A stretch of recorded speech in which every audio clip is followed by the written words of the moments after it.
আজকে একটা নতুন জিনিস দেখাবো, একটা ভালো জিনিস। আজকে মঙ্গলবার। এই দেখো, মাকে এনেছি, নৈহাটির বড় মা। এই যে ওনাকে নিয়ে এসছি আজকে।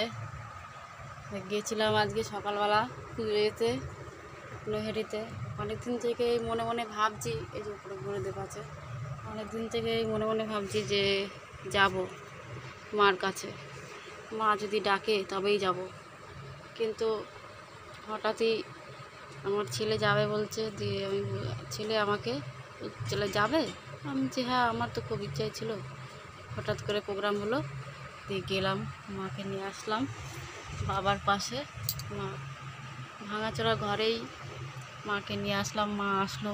আমি তো নিয়ে আসতে পারি না, তিনি এসেছে। তিনি না আসলে তো আমি আনতে পারবো না। সে এসেছে তার মেয়ের ঘরে, সে এসেছে মা, সে যদি না আসে আমি কি আনতে পারি তাকে?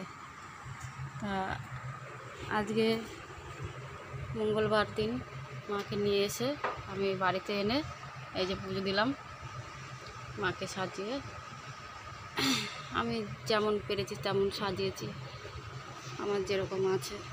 অনেকে পুজো ঠাকুর পছন্দ করে না, ঠাকুর পুজো করি বলে অনেকে কত একটু খারাপ ভাবে, তারা অহংকার নিয়ে থাকে। তারা ভাবে ঠাকুর দেবো, তারা হয়তো বড়লোক করে না। বড়লোক করার জন্য আমি পুজো করি না।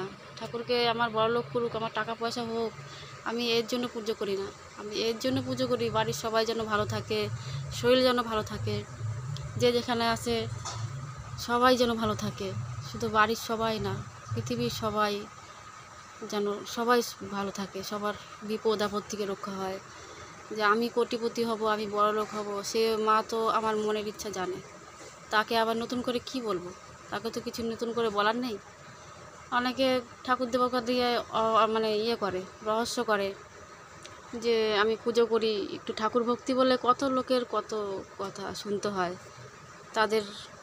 তারা ভাবে যে আমি পুজো আশ্রা করি, আমি কেন বড়লোক হচ্ছি না, এইসব ভাবে। তা যারা যে ভাবুক, কাদের কথা আমি মনে কিছু করি না। ঠাকুর যতদিন, আমি ছোটোবেলার থেকেই পুজো করি, আমার পুজোর দিকেই নেশা। আমার মা, আমার বাবা মা আমাকে যেভাবে টানে সেভাবে আমি পুজো দিই। লোকের কথায় কোনো কিছু আসে যায় না। যারা শত্রু তারাও ভালো থাক, যারা মিত্র তারাও ভালো থাক, সবাই ভালো থাক, সবাই সুস্থ থাক।